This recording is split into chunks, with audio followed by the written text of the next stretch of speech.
Assalamualaikum warahmatullahi wabarakatuh. Di sini kami dari kelompok 4 akan mempresentasikan tentang aparatus Golgi. Yang akan kami bahas yaitu menggambarkan struktur aparatus Golgi, menjelaskan fungsi aparatus Golgi, dan menceritakan terbentuknya vesikel-vesikel sekresi. Adapun anggota kelompok 4, yang pertama Alhani Novitasari, yang kedua Dewi Safinatul Ilma, yang ketiga Wafik Anissa Nur Arifin. Selanjutnya, mari simak presentasi dari kelompok kami. Perkenalkan, nama saya Alhani Novitasari. Di sini saya akan menjelaskan materi mengenai penggambaran struktur dari aparatus Golgi. Sebelum kita membahas lebih lanjut mengenai struktur aparatus Golgi, saya akan menjelaskan terlebih dahulu dari mana sih asal mula ditemukannya aparatus Golgi itu, siapa yang menemukan dan kapan aparatus Golgi itu ditemukan. Nah, jadi gini, aparatus Golgi itu ditemukan oleh seorang ilmuwan Italia yang bernama Camillo Golgi pada tahun 1898. Jadi dia melaporkan bahwa sel-sel syaraf dapat menyerap osmium tetroksida dan membentuk endapan osmium dalam bentuk seperti benang jaringan yang mengelilingi inti. Reaksi tersebut digambarkan juga dalam berbagai jenis sel lainnya. Tetapi saat itu belum ada yang dapat mengidentifikasi lebih lanjut dan menjelaskan pewarnaan maupun wujud dari badan Golgi. Akhirnya badan Golgi atau aparatus Golgi itu masih tetap menjadi kontroversi hingga tahun 1950-an. Nah, jadi pada tahun 1950-an itu baru dikonfirmasi kembali setelah badan Golgi dapat dilihat wujudnya menggunakan mikroskop elektron. Selanjutnya yaitu pengertian dari aparatus Golgi. Nah, aparatus Golgi, kompleks Golgi atau badan Golgi ini merupakan salah satu organel dari sel eukariotik seperti yang digambarkan dalam PPT ini. Jadi ini ada gambar dari sel eukariotik yang di dalamnya ada organel kompleks Golgi yang berwarna merah muda, dan kompleks Golgi ini terdiri dari serangkaian membran pipi yang dibatasi oleh selaput sisterna atau kantong pipi berbentuk cakram yang ditumpuk bersama-sama. Jadi badan Golgi itu terdiri dari beberapa tumpukan sisterna. Biasanya dalam satu badan Golgi terdiri dari 3-8 tumpukan sisterna. Kemudian organel ini biasanya dikaitkan dengan fungsi sekresi sel dan memiliki hubungan dinamis dengan retikulum endoplasma. Kompleks Golgi dikelilingi oleh banyak vesikula transportasi. Vesikula transportasi itu berbentuk lingkaran seperti yang ada pada gambar. Nah, jadi itu yang berbentuk lingkaran kecil-kecil itu dinamakan sebagai vesikula transportasi. Nah, vesikula transportasi ini membawa lipid dan protein dari retikulum endoplasma menuju badan Golgi, tepatnya menuju sisterna atau tumpukan Golgi, kemudian dilanjutkan ke berbagai tujuan di dalam sel, termasuk endosom, lisosom, dan butiran sekretori. Selain itu, bisa juga langsung menuju ke membran plasma untuk melakukan sekresi. Aparatus Golgi saat dilihat dari mikroskop. Nah, jadi beginilah gambar dari organel aparatus Golgi saat dilihat menggunakan mikroskop. Jadi dulu saat awal mula penemuan badan Golgi itu sempat berhenti dan sempat menjadi kontroversi saat badan Golgi itu belum ditemukan wujudnya dan belum ditemukan penggambarannya, hingga pada saat tahun 1950-an baru ditemukannya penggambaran dari aparatus Golgi melalui mikroskop elektron seperti pada gambar. Jadi saat dilihat dari mikroskop, badan Golgi itu tetap terlihat terdiri dari tumpukan-tumpukan sisterna seperti yang ada pada gambar tersebut. Nah, badan Golgi ini biasanya ada sekitar 10 hingga 20 badan Golgi di setiap sel hewan, sedangkan pada sel tumbuhan biasanya terdiri dari ratusan badan Golgi. Nah, badan Golgi pada tumbuhan itu biasanya disebut sebagai diktiosom. Baik, yang selanjutnya yaitu struktur dari aparatus Golgi. Jadi aparatus Golgi itu terdiri dari dua bagian, yaitu bagian cis dan bagian trans. Bagian cis merupakan bagian yang paling dekat dengan retikulum endoplasma, sedangkan bagian trans merupakan bagian yang lebih dekat dengan membran plasma tetapi masih terdapat perantara berupa sitoplasma. Yang selanjutnya yaitu komponen dari aparatus Golgi. Nah, komponen dari aparatus Golgi ini diantaranya yaitu sisterna, vesikula transportasi atau vesikel sekresi, dan yang terakhir yaitu lumen. Penggambaran struktur aparatus Golgi. Nah, jadi beginilah gambar dari struktur aparatus Golgi. Tadi kan sudah dijelaskan bahwa aparatus Golgi itu terdiri dari dua bagian. Bagian yang pertama yaitu bagian cis. Itu letaknya di atas. Nah, di gambar ini di atas itu, itu ada bagian cis.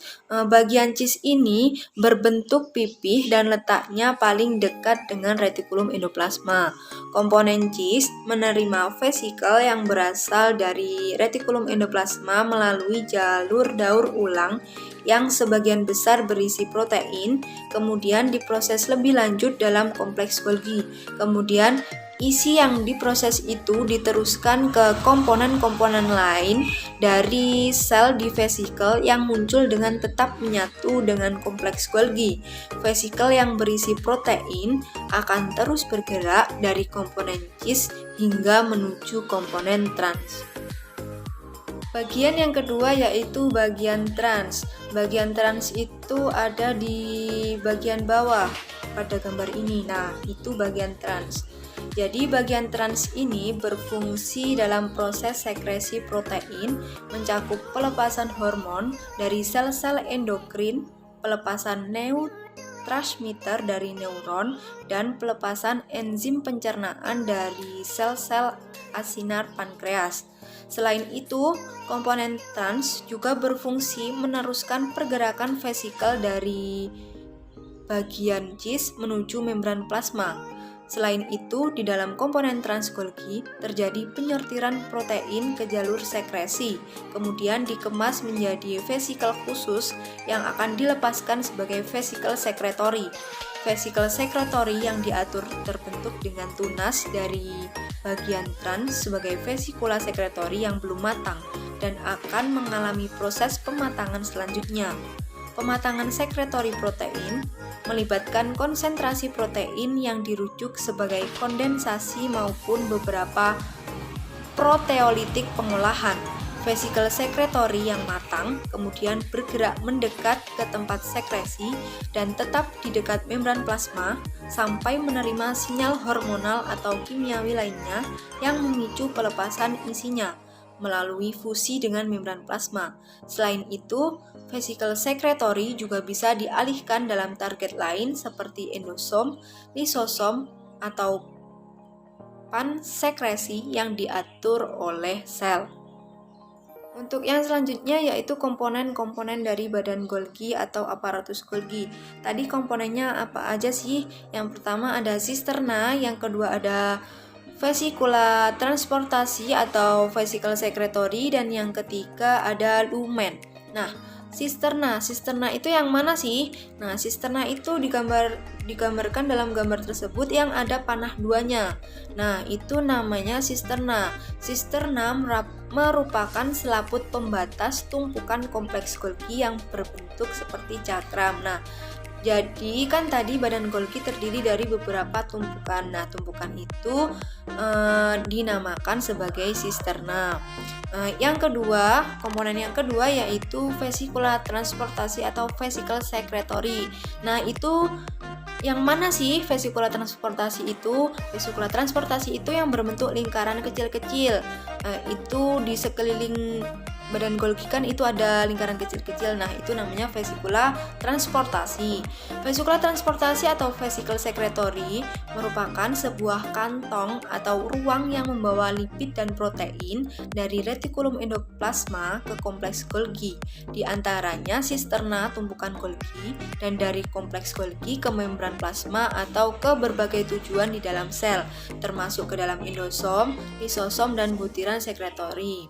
Nah, untuk bagian yang ketiga yaitu lumen. Nah, lumen itu mana sih? Lumen itu berada di atas sisterna. Itu gambarnya ada di atas sisterna. Nah, lumen itu sendiri merupakan ruang intrasisternal atau ruang kosong pada badan Golgi yang menjadi bagian dari endomembran jaringan sistem ruang internal. Saya Dewi Safinatul Ilmah di sini akan menjelaskan tentang fungsi aparatus Golgi. Aparatus Golgi atau kompleks Golgi berfungsi sebagai pabrik di mana protein diterima dari retikulum endoplasma, diproses lebih lanjut dan disortir untuk dipindahkan ke tujuan akhirnya endosom, lisosom, membran plasma atau sekresi. Selain itu, sebagian besar glikolipid dan sphingomyelin disintesis dalam Golgi. Dalam sel tumbuhan, badan Golgi selanjutnya berfungsi sebagai tempat di mana polisakarida kompleks dari dinding sel disintesis. Aparatus Golgi dengan demikian terlibat dalam memproses macam konstituen seluler yang berjalan di sepanjang jalur sekretor. Selanjutnya, fungsi dari aparatus Golgi yang pertama, glikosilasi protein. Proses glikosilasi sendiri sebenarnya telah diawali sejak dari retikulum endoplasma di Golgi yang sifatnya hanya menyempurnakan saja. Aparatus Golgi berperan dalam biosintesis glikoprotein dan glikolipid dengan katalisator enzim glikosil transferase. Penambahan gugus karbohidrat oligosakarida pada protein dan lipid selalu terjadi pada permukaan lumen membran aparatus Golgi. Glikoprotein sendiri terbentuk akibat adanya ikatan N atau ikatan O antara oligosakarida dengan polipeptida. Dalam langkah-langkah glikosilasi yang terjadi pada glikoprotein yang berjalan mulai dari retikulum endoplasma ke CGN, cis Golgi network, melalui kompleks Golgi ke TGN, trans Golgi network. Dalam hal tersebut, enzim pada retikulum endoplasma dan kompleks Golgi berperan penting dalam memodifikasi glikoprotein. Yang kedua, menyiapkan sekret untuk sekresi sel. Proses sekresi sebenarnya sudah dimulai sejak dari retikulum endoplasma, tempat terjadinya sintesis protein.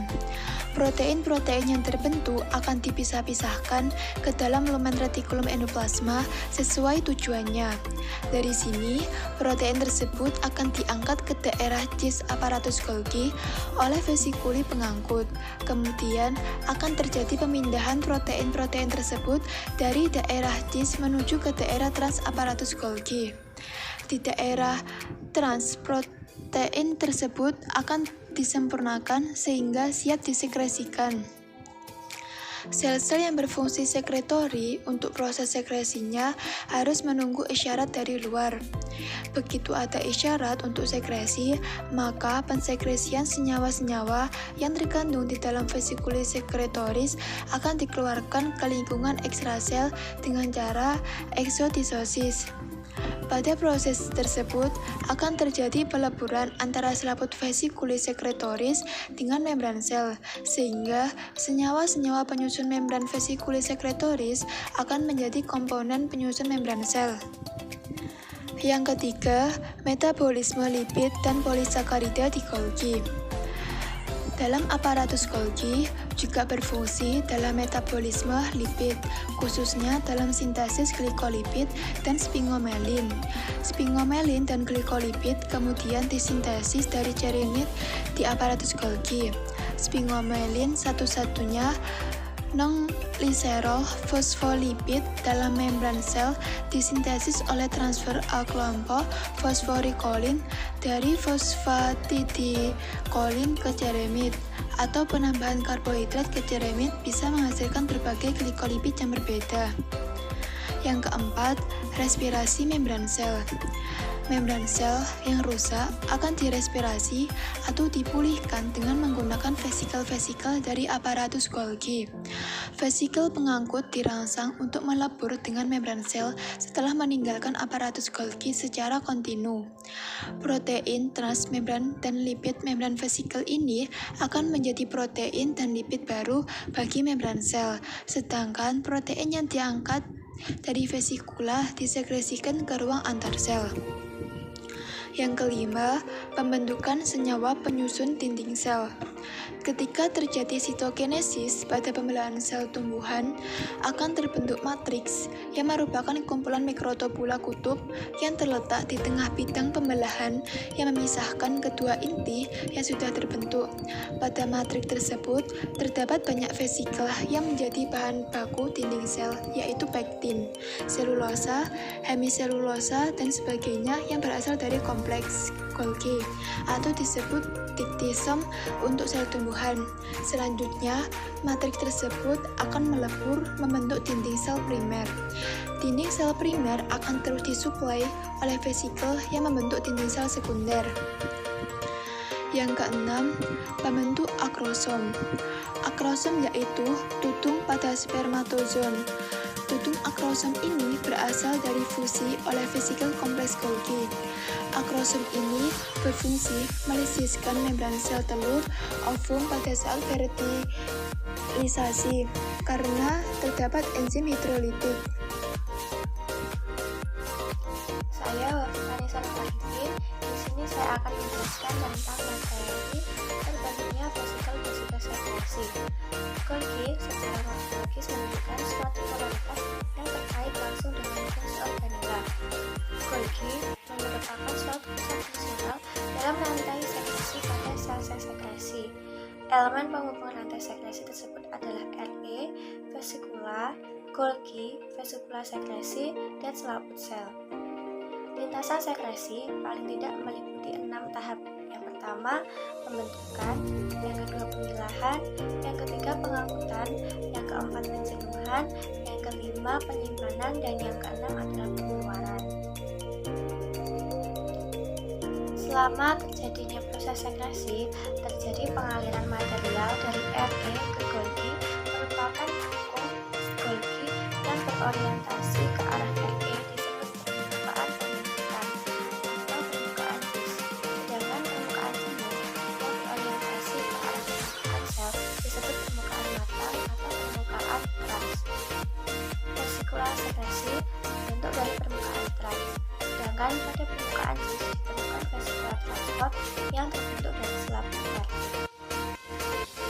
Selama terjadinya proses sekresi, terjadi pengaliran material dari RE ke Golgi merupakan hukum Golgi yang berorientasi ke arah RE disebut permukaan pembentukan atau permukaan cis, sedangkan permukaan jemur yang berorientasi ke arah permukaan sel disebut permukaan matang atau permukaan trans. Vesikula sekresi terbentuk dari permukaan trans, sedangkan pada permukaan cis ditemukan vesikula transport yang terbentuk dari selaput RE. Protein berperan sebagai retikulum endoplasmik dalam pemrosesan protein, dan seleksi pertama kali ditunjukkan oleh George Palade dan rekan-rekannya pada tahun 1960-an. Para peneliti ini mempelajari nasib protein sintesis yang baru dalam sel-sel tertentu dari pankreas atau sel aster pankreas yang mengeluarkan enzim-enzim pencernaan ke dalam usus kecil. Karena kebanyakan protein disintesis oleh sel-sel ini dikeluarkan, Palade dan rekan-rekan dapat mempelajari jalur yang diambil dengan protein yang dikeluarkan hanya dengan meta protein yang baru disintesis dengan asam amino radioaktif. Lokasi protein yang dilapisi radium di dalam sel itu kemudian ditentukan oleh autoradiografi. Menyingkapkan, merupakan situs-situs sel yang terlibat dalam peristiwa yang menyebabkan sekresi protein. Setelah membuka secara singkat sel-sel asam pankreas hingga asam amino radioaktif, protein yang baru disintesis itu terdeteksi di dalam rongga keras, sehingga diidentifikasi sebagai lokasi sintesis protein yang ditentukan oleh sekresi. Jika sel-sel itu kemudian dialami sebentar di media yang mengandung asam amino non-radioaktif atau proses yang dikenal dengan CIS, protein yang dilapisi radio itu terdeteksi di dalam alat Golgi. Setelah proses CIS berlangsung lebih lama, protein yang tersusun di atas papan Golgi dipindahkan dari Golgi ke permukaan sel dalam vesikel sekresi, yang kemudian menyatu dengan membran plasma untuk melepaskan isinya di luar sel. Eksperimen ini mendefinisikan jalan yang diambil dengan mensekresikan jalur protein, mensekresikan RE kasar, Golgi, vesikel sekretori, sel eksterior. Penelitian lebih lanjut memperluas hasil ini dengan memperlihatkan bahwa jalur ini tidak terbatas pada protein yang ditentukan untuk sekresi dari sel. Beberapa bagiannya dibagi oleh protein yang dikhususkan untuk bagian lainnya.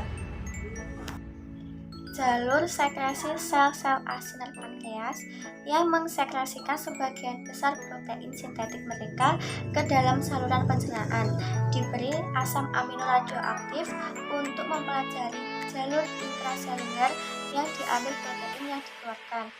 Setelah tahap inkubasi singkat dengan asam amino radioaktif, autodiografi menyingkapkan bahwa protein yang baru diperbanyak itu terlokalisasi dengan protein yang kasar. Setelah mengerbasi lebih lanjut dengan asam amino non-radioaktif, protein ditemukan bergerak dari RE ke alat Golgi dan kemudian di dalam vesikel sekresi ke membran plasma dan sel eksterior. Dengan demikian, pintu masuk protein ke RE merupakan tempat cabang utama untuk mengangkut protein dalam sel-sel eukariotik. Protein yang dikirim untuk pensekresi atau korporasi ke RE aparatus Golgi, lisosom atau membran plasma awalnya ditargetkan untuk RE. Dalam sel-sel mamalia, kebanyakan protein dipindahkan ke RE, sedangkan mereka diubah ke dalam ribosom.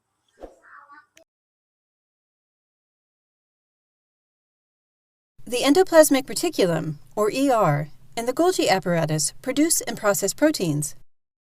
These proteins move from their site of production in the ER through the Golgi, after which they proceed to their destinations, either taking residence in the plasma membrane, or being secreted outside of the cell, or fusing with endosomes or lysosomes.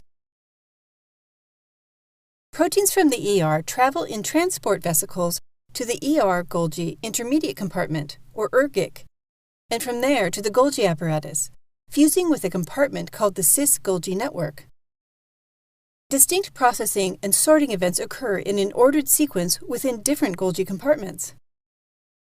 However, the mechanism by which proteins move through the Golgi apparatus has been a long-standing area of controversy, with two distinct models proposed: the cisternal maturational model and the stable cisterni model. Coloring one of the compartments will help illustrate the cisternal maturational model.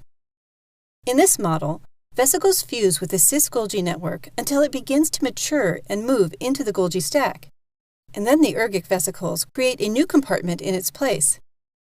The compartments, with their proteins, mature to become the medial and then the trans compartments of the Golgi stack, where further protein modifications take place.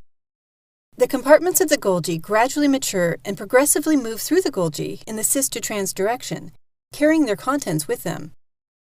The trans-Golgi network acts as a sorting and distribution center, directing molecules to their final destinations. The proteins leave in vesicles, which bud off until this final Golgi compartment disappears and is replaced by a maturing compartment immediately behind it in the stack. The transport vesicles that are associated with the Golgi apparatus function to return Golgi resident proteins back to earlier Golgi compartments for reuse. In the other model, the stable cisternae model, the cisternae themselves do not move through the stack. Instead, proteins are carried between Golgi cisternae in transport vesicles. The enzymes active in each Golgi cisterna are retained in that cisterna. Or, if the enzymes are transported out of the cisterna in which they function, they are recycled by a retrieval pathway. Both of these models explain some, but not all characteristics of Golgi transport, and further studies are needed to resolve the mechanism of Golgi trafficking.